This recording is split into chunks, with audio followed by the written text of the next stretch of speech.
Ok, donc, deux prochaines vidéos vont porter sur les volumes et les réseaux, qui sont à mon avis les deux choses les plus importantes à connaître en termes de fonctionnalité sur Docker. Et puis dans les vidéos suivantes, on va regarder un peu comment on va faire des images, comment on va créer nos images, parce que juste ici on a utilisé les images des autres, et ce serait bien qu'on puisse créer nos images. Donc les volumes Docker. Ok, alors, une des idées géniales de Docker, c'est d'avoir utilisé les systèmes de fichiers de type union. Donc les systèmes de fichiers de type union, c'est-à-dire que ça fonctionne par couche. Ça veut dire que c'est une couche de les différents éléments sur le système de fichiers que vous allez charger, c'est établi en couche.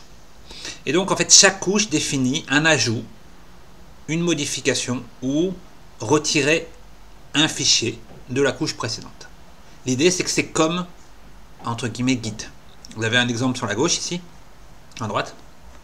Vous pouvez voir ici que vous avez une couche originale, la première couche, puis la deuxième couche, et que c'est la combinaison de ces deux couches donne cet objet-là.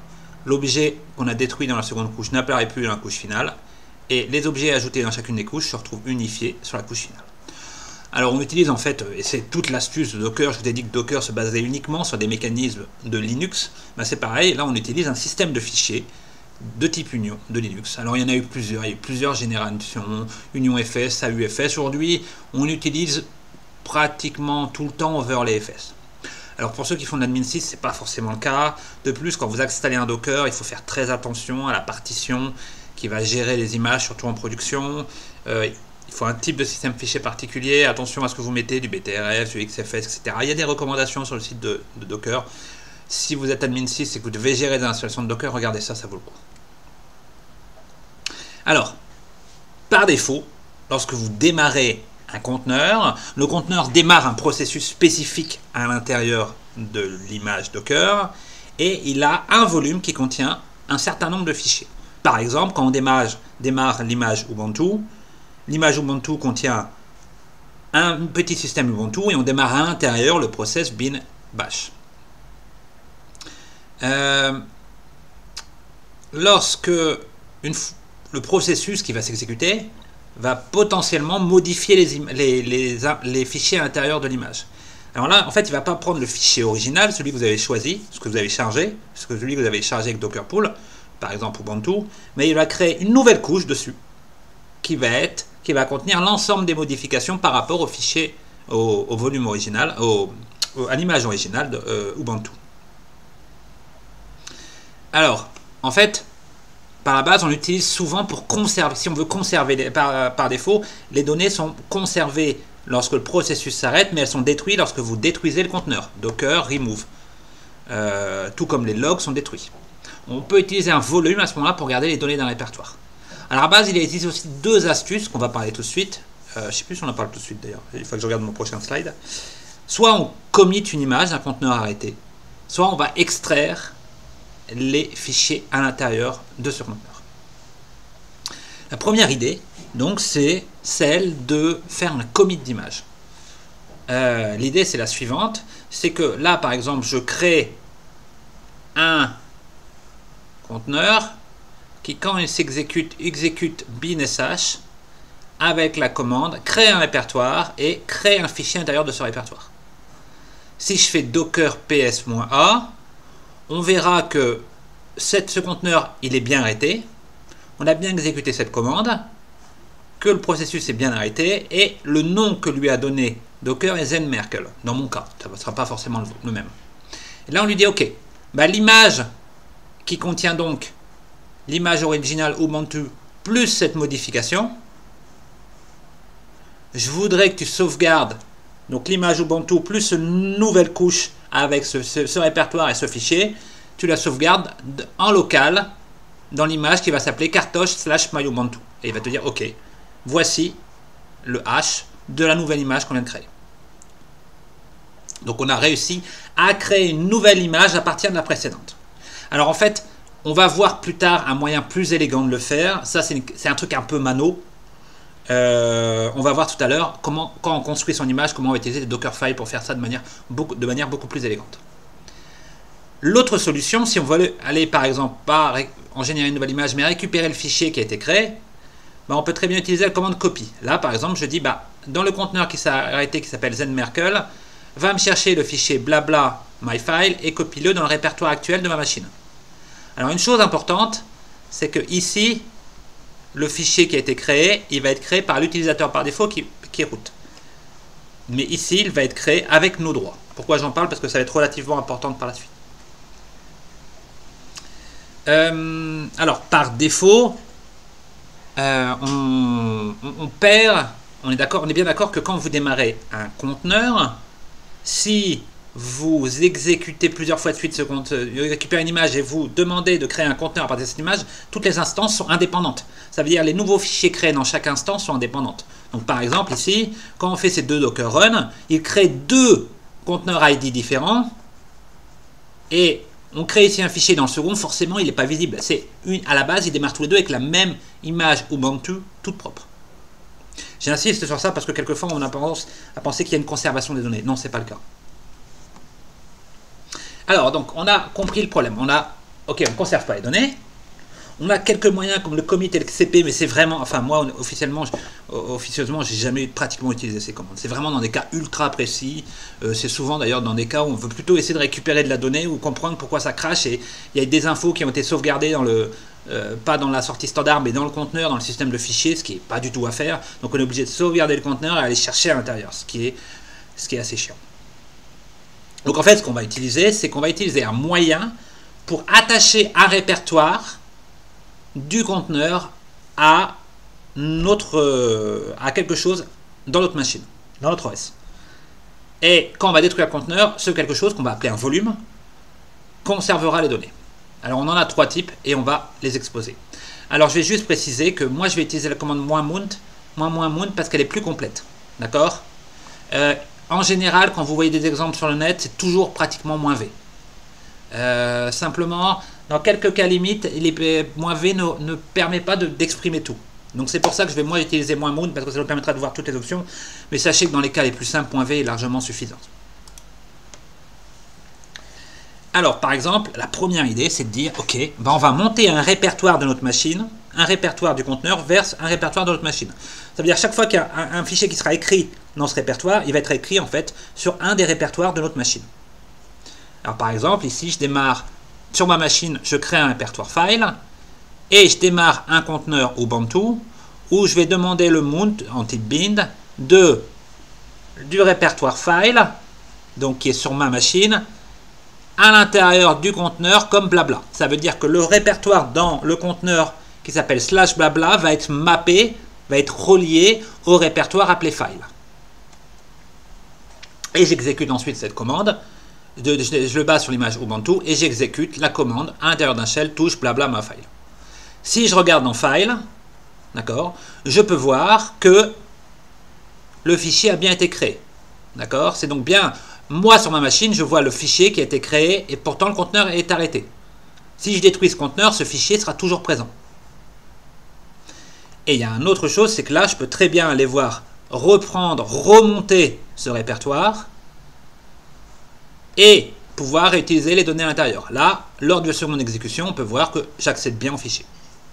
Alors, on note simplement que là, le fichier créé a utilisé les droits du processus à l'intérieur du conteneur. Et comme par défaut, si on ne précise pas, c'est root, là, vous avez beau être un utilisateur blabla, vous avez réussi à créer un root. Et c'est d'ailleurs un des gros problèmes de Docker, c'est que quand vous donnez accès à un démon Docker, vous donnez tous les droits sur le démon Docker. Et quand vous donnez les droits à un Docker, c'est pratiquement comme si vous donnez accès à root. Parce que le système à l'intérieur peut monter n'importe quoi. Alors, avant on a monté un répertoire, ça c'est un autre exemple, vous pouvez très bien monter un fichier. Donc là, par exemple, on monte, vous avez créé un fichier hello.txt et vous le mappez à l'intérieur d'un fichier coucou.txt à la racine du conteneur. Et quand on affiche le message contenu à l'intérieur de /coucou.txt, qui est le fichier dans le conteneur, on voit bien le message qui était dans le bind mount. Alors là, je vous propose de faire la même chose. Je vous propose de redémarrer le serveur nginx qu'on a vu tout à l'heure et de créer un fichier HTML et de créer un fichier Hello World d'un répertoire HTML et ensuite demander de mapper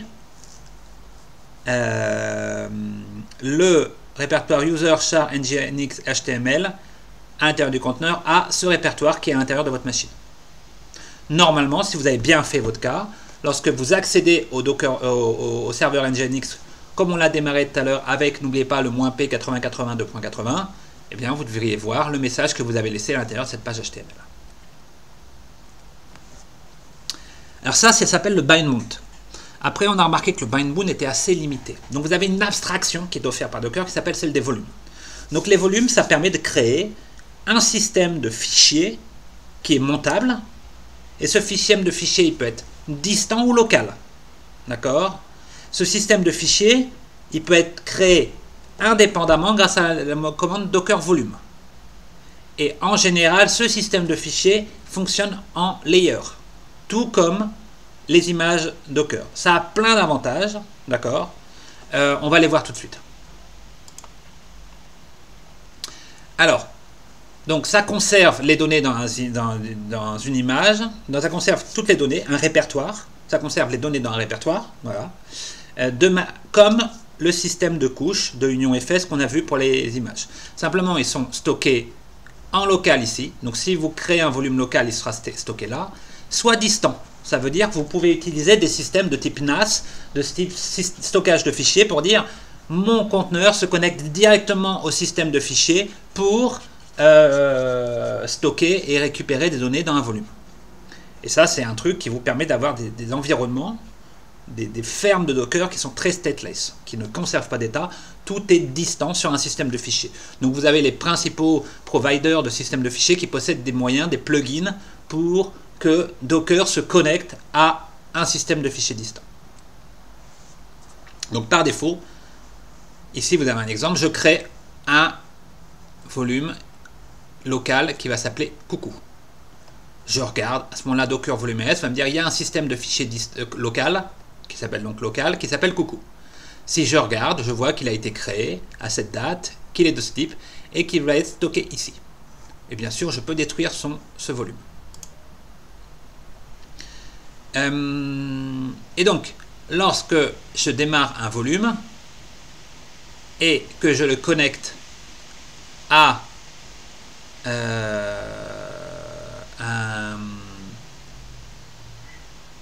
comment dire, on recommence. Lorsque 1, 2, 3, ça y est, je fatigue. Lorsque je démarre une Docker et que je monte ce volume à l'intérieur à un emplacement PC, vous voyez que le changement de format ici a un peu changé. À ce moment-là, je peux très bien, une fois que ce volume est monté, modifier son contenu. Par contre, je ne peux pas détruire ce volume tant que le conteneur qui est ou les conteneurs qui sont attachés ne sont pas détachés. C'est un mécanisme de sécurité.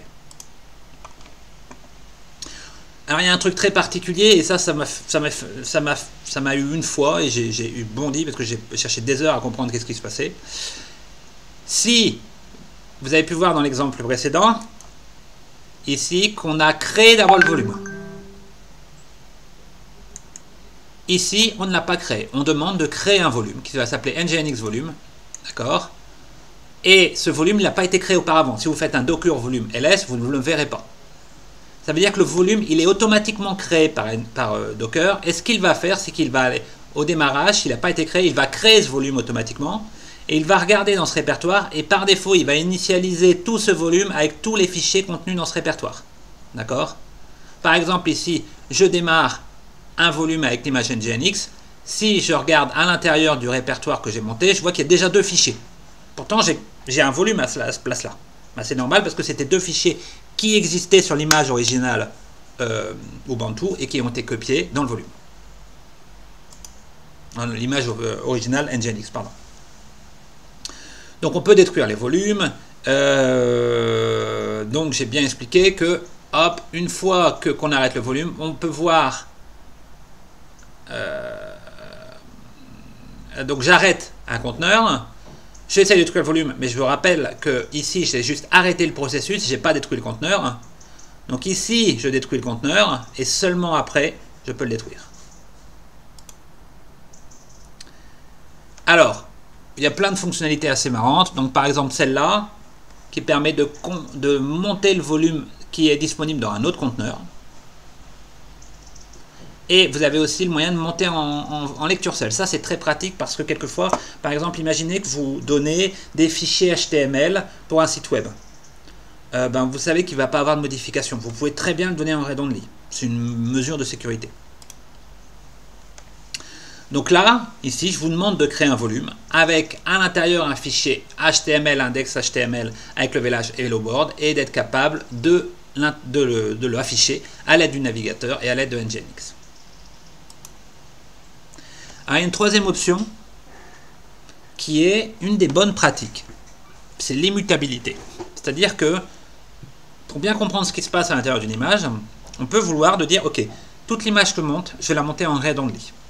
Là, par exemple, je démarre mon conteneur et je dis, je démarre l'image alpine, mais en read-only. Ça veut dire que la commande qui est là, touche temp hello.txt, qui va créer un fichier hello.txt à l'intérieur du répertoire temp, ne va pas fonctionner. Pourquoi le système va dire que c'est read-only?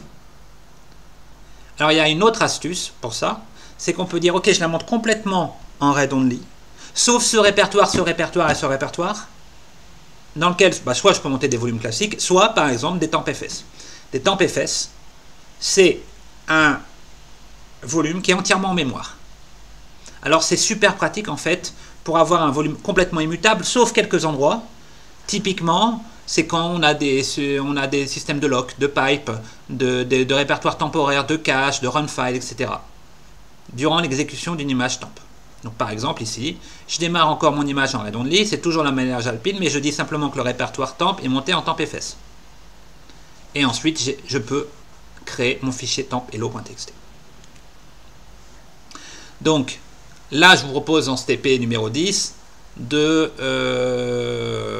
créer un répertoire, de démarrer l'histoire Nginx uniquement en lecture seule et de créer les temp fs au besoin. Alors attention, regardez bien parce qu'il vous faut créer deux répertoires. D'accord? Regardez bien ce qui se passe et je vous donne une indication. Attention, var run n'est pas un répertoire. Regardez ce que c'est à l'intérieur de votre conteneur Nginx.